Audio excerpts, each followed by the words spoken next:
पंजाब में जायदाद के तनाज़ात से मुतालिक protection of ownership of immovable property ordinance पर लाहौर हाई कोर्ट ने न सिर्फ अमल दरामद रोक दिया है बल्कि यह भी वाज़ेह कर दिया है कि फौरी इंसाफ के नाम पर आईनी हुदूद को पायमाल नहीं किया जा सकता। अदालत के मुताबिक जायदाद के मामलात में फैसले का इख्तियार इंतजामिया नहीं बल्कि सिर्फ अदलिया के पास है। Chief justice Lahore high court Aalia Neelum की सरबराही में होने वाली इस केस की समाअत में न सिर्फ इस कानून की आईनी हैसियत पर सवाल उठाए गए बल्कि हुकूमत के तर्ज़े कानून साजी पर भी संजीदा तहफ़्फ़ुज़ात सामने आए हैं। इस ऑर्डिनेंस के खिलाफ लाहौर हाई कोर्ट में आबदा परवीन समेत दीगर शहरियों की जानिब से दायर दरखास्तों पर समाअत हुई। समाअत के दौरान चीफ जस्टिस आलिया नीलम ने हुकूमत और सरकारी वकला से सख्त सवालात किए और वाज़ेह रिमार्क्स दिए कि यह कानून अदालती निज़ाम, सिविल हुकूक और आईनी सुप्रीमेसी के मुनाफी नजर आता है। अदालत ने इस्तफसार किया कि जब कोई मामला सिविल कोर्ट में ज़ेर समाअत हो तो रेवेन्यू अफसर या डिप्टी कमिश्नर किस इख्तियार के तहत कब्जा दिलवा सकता है। चीफ जस्टिस ने रिमार्क्स दिए कि अगर ये कानून बरकरार रहा तो किसी भी जायदाद को चंद मिनटों में छीनी जा सकता है और फिर हत्ता कि बाज़ अफराद की रिहाइश गाहें भी महफूज नहीं रहेंगी। अदालत ने यह भी वाज़ेह किया कि ऐसा कानून जो हाई कोर्ट के स्टे ऑर्डर के इख्तियार को भी महदूद करे वो आईनी रूह से मुतसादिम है। बादशाह अदालत ने इस समाअत के बाद ऑर्डिनेंस पर फौरी अमल दरामद रोक दिया और इसके तहत दिए गए तमाम कब्जे वापस करने का हुक्म भी दिया और आईनी अहमियत के पेश नज़र फुल बेंच तश्कील देने की सिफारिश भी कर दिए। अब दर हकीकत इस ऑर्डिनेंस के तहत पंजाब हुकूमत ने डिप्टी कमिश्नर की सरबराही में कमेटियाँ कायम की थी जिन्हें जायदाद के तनाज़ात सुनने, फैसला करने और फौरी कब्जा दिलवाने के इख्तियारात दिए गए थे। कानून में यह शिक भी शामिल थी कि शिकायत करने वाला ही दरखास्त गुजार तसव्वुर होगा और मुतल्लिका अफसरान मौके पर कार्रवाई कर सकेंगे। हुकूमत का मौक़िफ़ था कि यह कानून कब्जा माफिया के खिलाफ बनाया गया है ताकि आम शहरियों को फौरी रिलीफ मिल सके और सालों पुराने मुकदमात का बोझ कम हो। लेकिन अदालत ने इन दलीलों को मुस्तरद करते हुए ये रिमार्क्स दिए कि पाकिस्तान में जाली रजिस्ट्रियों और जाली दस्तावेज़ात का मसला पहले ही संगीन है। अगर महज एक दरखास्त पर इंतजामी अफसर को जायदाद का फैसला करने का इख्तियार दे दिया जाए तो इससे बेगुनाह शहरियों के हुकूक बुरी तरह मुतासर हो सकते हैं। अब इस अदालती फैसले के बाद वज़ीर आला पंजाब मरियम नवाज शरीफ का रद्द-ए-अमल भी सामने आया है। मरियम नवाज का अपने बयान में कहना है कि इस ऑर्डिनेंस के जरिए लाखों अहले पंजाब की नस्लों से चलने वाले ज़मीन के मुकदमात को पहली बार 90 दिन में तय करने की हद मुकर्रर की। हमने दहाइयों के सताए लाखों अहले पंजाब की मदद का कानून बनाया।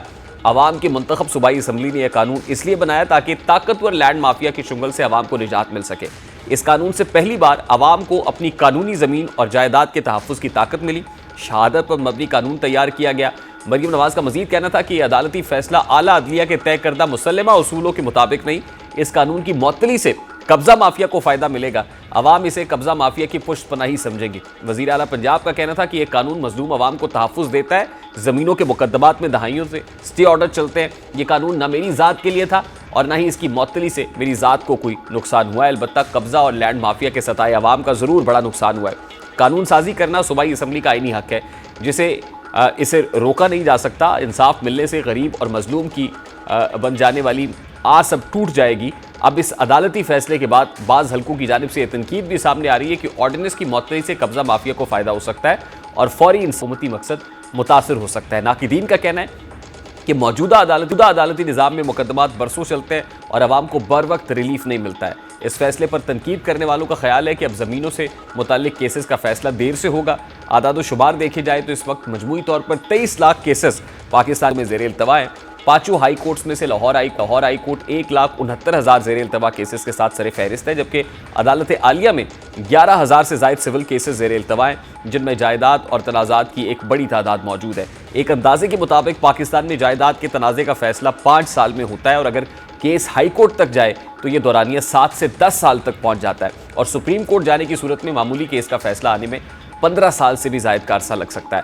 अब इन्हीं केसेस से मुताल्लिक कई जजेस के ऐसे रिमार्क्स मौजूद हैं जो अदालती निज़ाम पर सवालिया निशान है। जायदाद समेत मुख्तलिफ तनाज़ात के हल के लिए दुनिया भर में ADR ऑल्टरनेट डिस्प्यूट रेजोल्यूशन का निज़ाम कायम है। इस निज़ाम में बैनुल अक़वामी रुझान को अदालतों का बोझ कम करने और इंसाफ की तेज़ तरीन फराहमी के लिए इस्तेमाल किया जाता है जिसको अदलिया की हिमायत हासिल होती है।